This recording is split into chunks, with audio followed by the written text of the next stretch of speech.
আসসালামু আলাইকুম। আপনি কি জাপানিজ বর্ণমালা মুখস্থ করে দ্রুতই ভুলে যাচ্ছেন অথবা বারবার লিখেও সহজে মনে থাকছে না? তাহলে আজকের ভিডিওটি আপনার জন্য। আজকে আমরা এমন একটি পদ্ধতিতে শিখব যেটা আপনি সহজে ভুলবেন না। বেশিরভাগ স্টুডেন্ট জাপানিজ বর্ণমালা দেখে ভয় পেয়ে যায় কারণ তারা শুধু মুখস্থ করার চেষ্টা করে কিন্তু গতানুগতিক পদ্ধতিতে মুখস্থ করলে সহজে মনে থাকে না। অর্থাৎ কেউ টানা মুখস্থ করে, কেউ ছন্দ সহকারে মুখস্থ করতে যায়। আসলে মুখস্থ করার সবচাইতে বিজ্ঞানসম্মত উপায় হচ্ছে জানা জিনিসের সাথে অজানা জিনিসের সংযোগ স্থাপন করে মুখস্থ করা। তো পিকচারের ক্ষেত্রে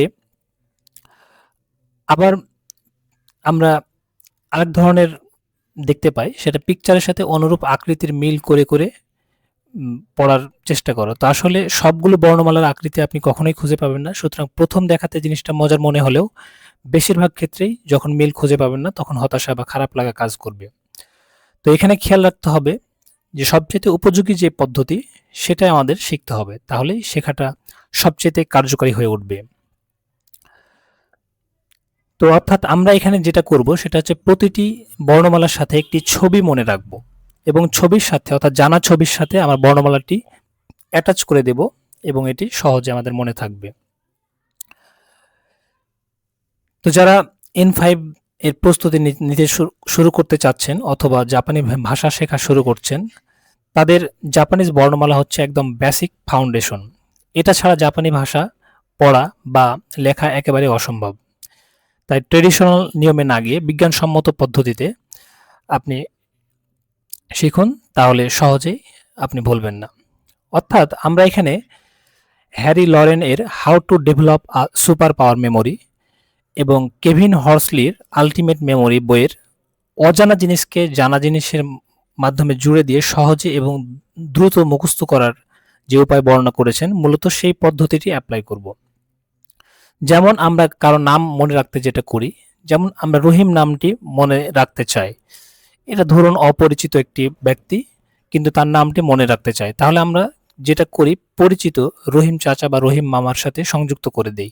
ফলে যখনই সেই ব্যক্তিকে দেখি তখন রহিম চাচার কথা মনে পড়ে যায় এবং রহিমের কথা আমার সহজে মনে থাকে। দুজনের চেহারা আলাদা হলেও কিন্তু আমরা মনে করতে পারি, কারণ এটাই হচ্ছে অজানা জিনিসের সাথে জানা জিনিসের সংযোগ স্থাপন। অর্থাৎ চেহারার মিল না থাকলেও যদি সংযোগ সঠিকভাবে করতে পারি তাহলে আমরা এটি মনে রাখতে পারবো। আর আমাদের মস্তিষ্ক সবসময় বোরিং টেক্সট এর চেয়ে ছবি বা গল্প সহজে ক্যাচ করতে পারে। তো চলুন পরিচিত জিনিসের সাথে অজানা লেটার যুক্ত করে জাপানিজ বর্ণমালা শেখা শুরু করি। আমরা জানি যে জাপানিজ মৌলিক বর্ণমালা 46টি। এখানে 46টি বর্ণমালার মধ্যে এখানে বিভিন্ন যে রো এবং কলামে বিভক্ত আছে। তাহলে এক রোয়ে সর্বাধিক 5টি এবং কলাম আকারে বিভক্ত আছে। এখন বিষয় হচ্ছে যে প্রথম কলামের প্রথম রোয়ের এই 5টি বর্ণ বাংলায় আমরা ব্যঞ্জন বর্ণের সাথে স্বরবর্ণের সাথে তুলনা করতে পারি। অর্থাৎ প্রথম রোটা আমরা চিন্তা করতে পারি এটা হচ্ছে বাংলায় স্বরবর্ণের মতো এবং বাকি যে বর্ণগুলি আছে সবগুলি হচ্ছে ব্যঞ্জন বর্ণের মতো। তাহলে আমাদের জাপানি ভাষায় মৌলিক বর্ণমালা হচ্ছে 46টি এবং 46টির হিরাগানা এবং কাতাকানা রূপ আছে। তাহলে আজকে আমরা যেটা করব সেটা হচ্ছে প্রথম কলামের বর্ণগুলি, অর্থাৎ প্রথম কলামের বর্ণগুলি আমরা আজকে পড়ব। আজকে আমরা তাহলে পড়ছি প্রথম কলামের বর্ণগুলো। তাহলে এখানে আমরা বিভিন্ন রোয়ে বিভক্ত রো এবং কলামে, সেক্ষেত্রে আমরা আজকে পড়ব প্রথম কলামের প্রত্যেকটি বর্ণ। আজকে আমরা সহজেই খুব অল্প সময়ের মধ্যে করে ফেলতে পারবো। আপনি নিজেও এটা দেখতে পাবেন যে আপনি অল্প সময় এটা আপনি করে ফেলেছেন। তো চলুন তাহলে শুরু করি।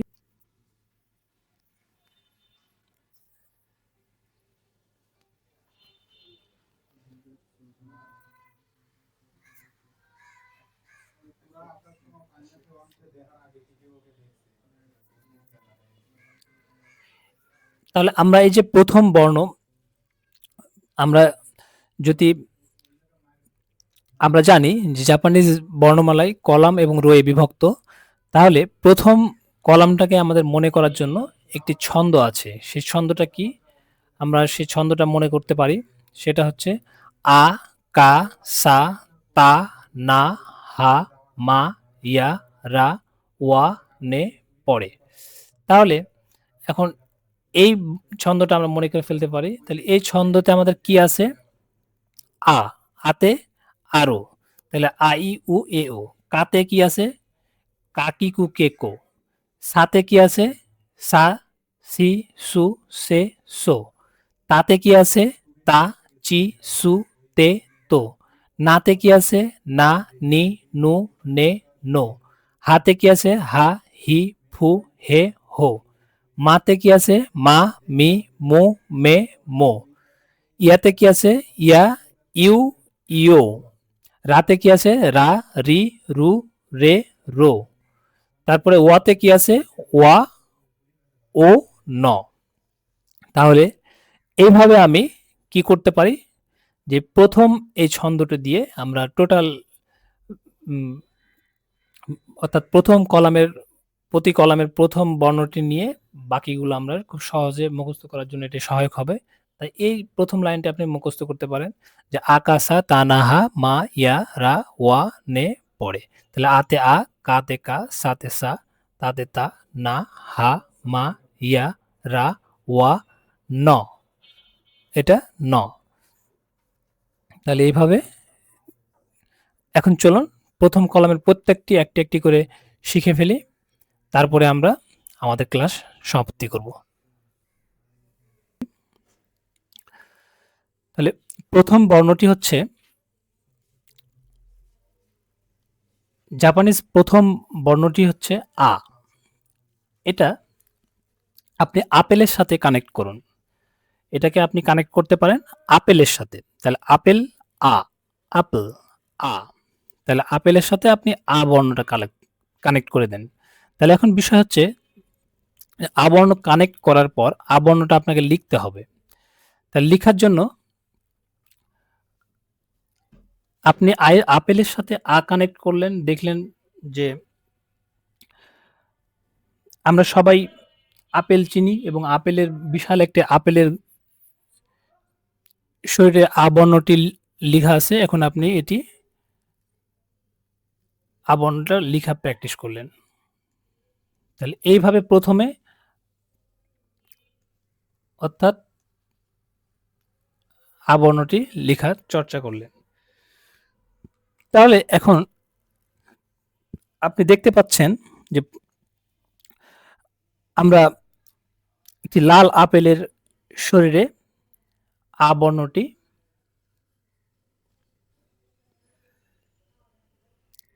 বর্ণটি লিখা আছে।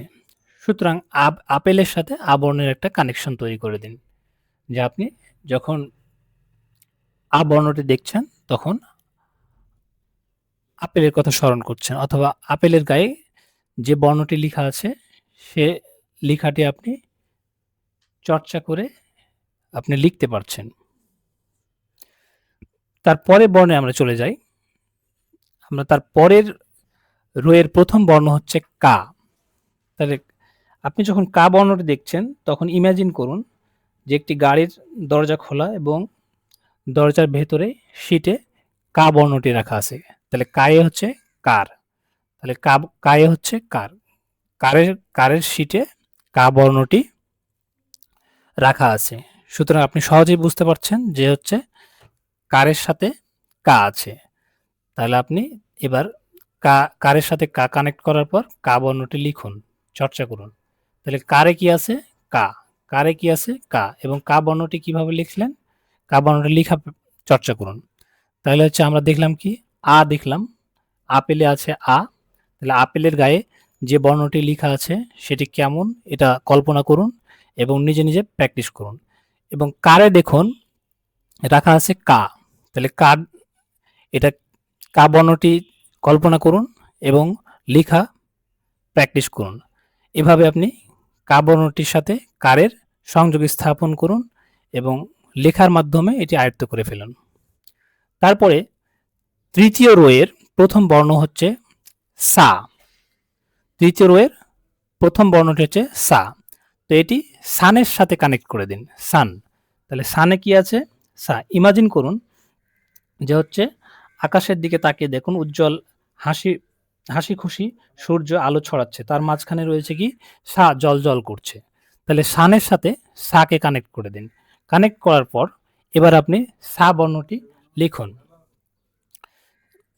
সা বর্ণটি আপনি দুইভাবে লিখতে পারেন, এভাবে লিখতে পারেন, আবার এইভাবে লিখতে পারেন। অর্থাৎ সা বর্ণটি দুইভাবে লেখা যায়।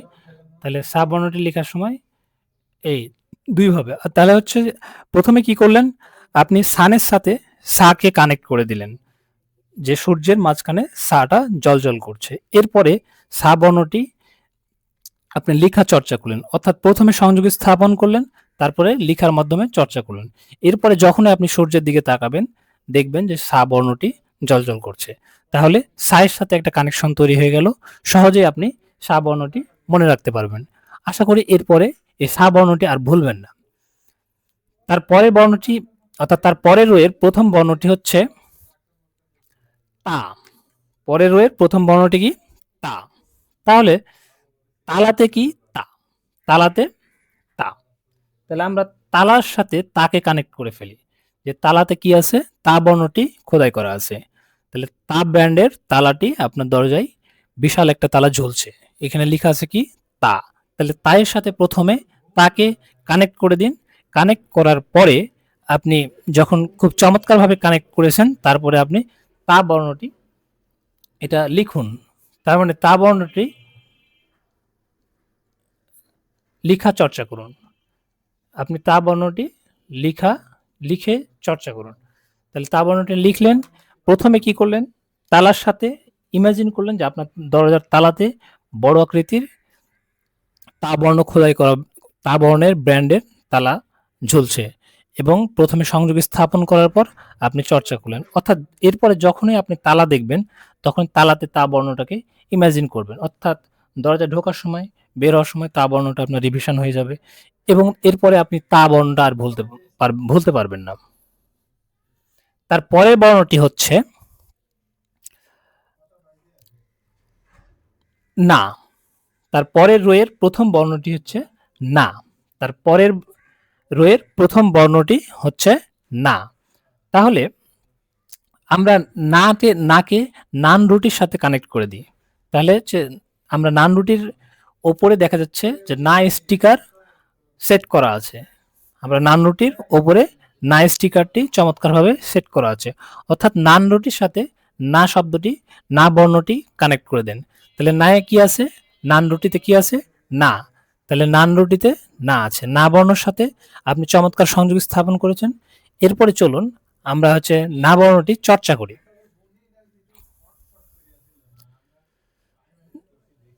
তাহলে এই যে না বর্ণ, তাহলে না বর্ণটি আপনি এখানে প্র্যাকটিস করলেন, না বর্ণটি প্র্যাকটিস করে ফেললেন। তাহলে হচ্ছে কি আমরা দেখলাম যে হচ্ছে নান রুটিতে কি আছে? না বর্ণটি আছে। না বর্ণটি আমরা নান রুটির সাথে কানেক্ট করার পর আমি কি করলাম? না বর্ণটা চর্চা করলাম। অর্থাৎ যখনই না বর্ণটা চর্চা করতে চাই, তখনই আমরা নান রুটিকে কল্পনা করে নান রুটিতে আমরা কি বর্ণটা দেখেছিলাম সেই কথাটা আমরা মনে করার চেষ্টা করব। তাহলে চমৎকারভাবে আমরা নান রুটির সাথে নাকে কানেক্ট করে আমরা পরবর্তীতে সুন্দরভাবে মনে করতে পারবো। তারপরে দেখুন যে তারপরে হচ্ছে আছে তার পরের রোয়ের প্রথম বর্ণটি হচ্ছে হা। তার পরের রোয়ের প্রথম বর্ণটি কি? হা। তার পরের রোয়ের প্রথম বর্ণটি হা। তাহলে এখন চিন্তা করুন যে আপনি হাটে গেছেন এবং হাটে সমস্ত হাট জুড়ে হা বর্ণের ব্যানার ঝুলানো আছে। তাহলে হাটের সাথে আপনি হা বর্ণকে কানেক্ট করে দেন। তাহলে সমস্ত হাটে হা বর্ণটি ঝুলানো আছে। দেখছেন হাট করতে যে হা বর্ণে হাটের সাথে হাই কানেক্ট সংযোগ করে ফেলেছেন। অর্থাৎ হাটের সাথে হা বর্ণের চমৎকার একটি সংযোগ স্থাপন করে ফেলেছেন। এরপরে হাটের কথা স্মরণ করলেই হায়ের কথা চলে আসবে, এবং হায়ের শেপটা কেমন সেটাও আপনার মনে হয়ে যাবে, এবং এই শেপটাকে আরো দৃঢ় করতে আপনি কি করুন, হা বর্ণটা লিখা প্র্যাকটিস করুন। হা বর্ণটা লিখে ফেলুন, তাহলে আপনি ইমাজিন করতে পারছেন এবং লিখতেও পারছেন। আপনি প্রথমে সংযোগ স্থাপন করেছেন, তারপরে এই সংযোগকে আরো দৃঢ় করার জন্য আপনি লিখা প্র্যাকটিস করেছেন। ফলে এই সংযোগ আরো চমৎকার এবং সুন্দর হয়েছে। এখন হায়ে তাহলে আমরা কিসের সাথে, হার্টের সাথে হা কানেক্ট করেছি এবং এই হাকে কি করলাম, লিখার মাধ্যমে আরো এই সংযোগটাকে শক্তিশালী করলাম। ফলে যখনই হার্টের কথা কল্পনা করব তখন ওই হার্টের মধ্যে আমি হা বর্ণটা স্পষ্ট দেখতে পাবো, কারণ আমি এটা সংযোগ স্থাপন করেছি, দিয়ে মজবুত করেছি, তারপরে আবার লিখে এই মানে সংযোগটাকে আরো শক্তিশালী করেছি। এর পরের বর্ণ হচ্ছে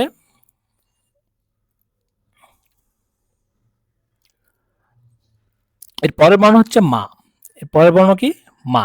আপনি দেখুন যে মা ছোট্ট বাচ্চাকে হচ্ছে মা বর্ণটি শেখাচ্ছে।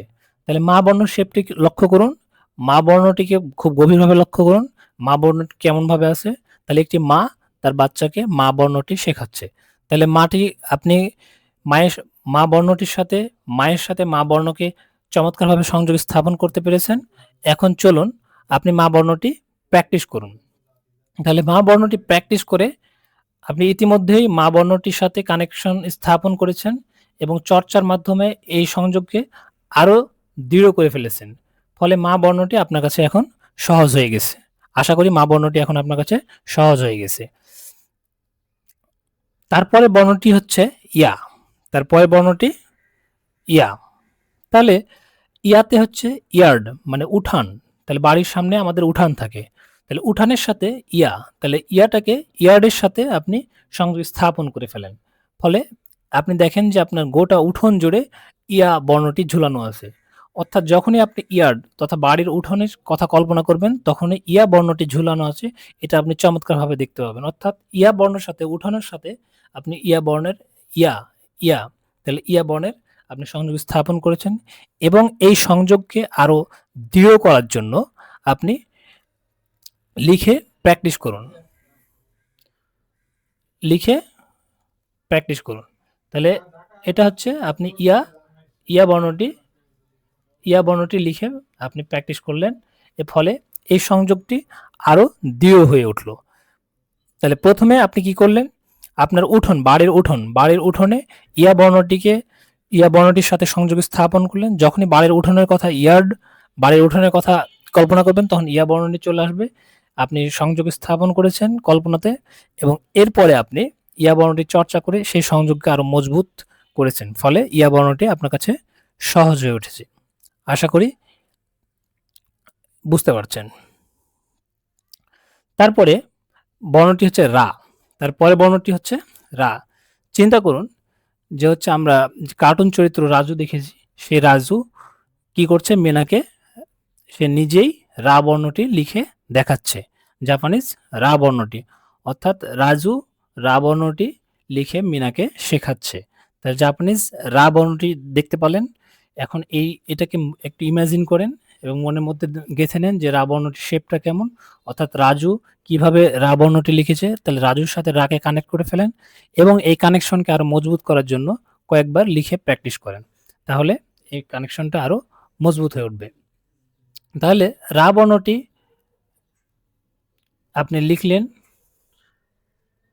আপনি রা বর্ণটি লিখে চর্চা করলেন, ফলে রা বর্ণটির সাথে প্রথমে কানেকশন তৈরি করলেন যে রাজুর সাথে রা বর্ণ, এবং এই রা বর্ণটি কি হলো, আপনি কানেকশন করার পরে লিখলেন, ফলে কি হলো, এই রা বর্ণটি আরো চমৎকারভাবে মানে আপনার সংযোগটা মজবুত এবং শক্তিশালী হয়েছে। ফলে যখনই রাজুর কথা চিন্তা করবেন তখনই রা বর্ণটা স্মরণ করতে পারবেন এবং রা বর্ণটি রিকল করতে পারবেন, লিখতে পারবেন, বলতে পারবেন, চিনতে পারবেন। ফলে এটা নিয়ে আর কোনো অসুবিধা হবে না আশা করি। তারপরে বর্ণটি হচ্ছে ওয়া। তারপরে বর্ণটি ওয়া। তাহলে আপনি চিন্তা করুন আপনার বাসায় দেয়াল ঘড়িতে যে ঘড়িটি আছে সেখানে আপনার নর্মাল লিখার নিউমেরাল সংখ্যা লিখার পরিবর্তে শুধু ওয়া বর্ণ দিয়ে ভর্তি আছে, ওয়া বর্ণটি। তাহলে ওয়াচের সাথে ওয়া, তাহলে ওয়াচে কি আছে, এখন ওয়াচে আছে ওয়া। তাহলে ওয়া বর্ণটির সাথে ওয়াচকে আপনি কানেকশন করেছেন। এবার দেখুন যে এখন ওয়া বর্ণটি আপনি লিখে প্র্যাকটিস করুন। ওয়া বর্ণটি এখন লিখে প্র্যাকটিস করুন।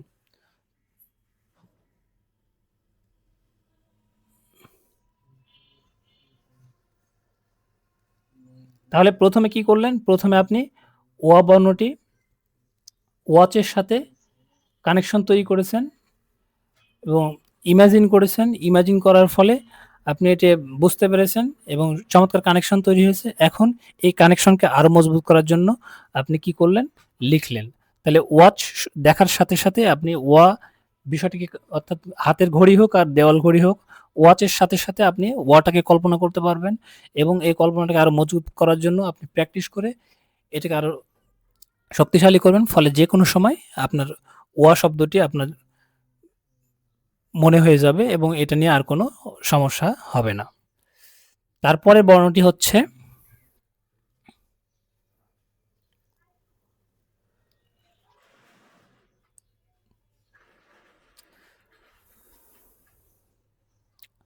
তাহলে এই পর্যন্ত আমরা প্রথম কলামের, অর্থাৎ আমরা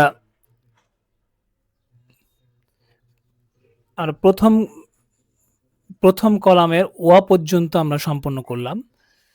প্রথম কলামের ওয়া পর্যন্ত।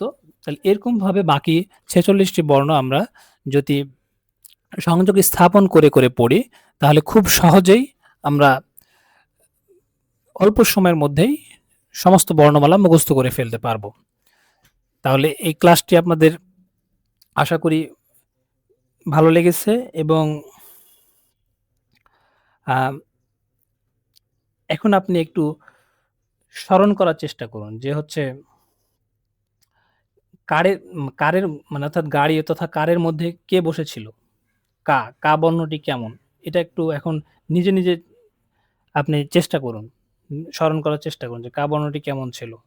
তারপরে বাস্তবে কা বর্ণটি দেখুন যে আপনি স্মরণ করাটা মনে করতে পারছেন কিনা। এখন তালাতে কি ছিল? তালাতে কি ছিল সেটা দেখুন এবং স্মরণ করার চেষ্টা করুন যে আপনি সেটা মনে করতে পারছেন কিনা। তারপরে আপেলে বর্ণটা কি ছিল এবং বর্ণ শেপটা কেমন ছিল এটা মনে করার চেষ্টা করুন।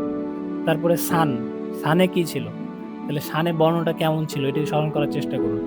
তারপরে নান রুটিতে কি ছিল? কোন বর্ণটি ছিল এবং শেপটা কেমন ছিল এটি স্মরণ করার চেষ্টা করুন। তারপরে হাটে কি ছিল? তাহলে হাটে বর্ণটা যে বর্ণ ছিল সেই বর্ণ শেপটা কেমন ছিল এটা একটু স্মরণ করার চেষ্টা করুন। তাহলে মা কি শিখাচ্ছিলেন? তাহলে সেই বর্ণ শেপটা কেমন ছিল এটা স্মরণ করার চেষ্টা করুন।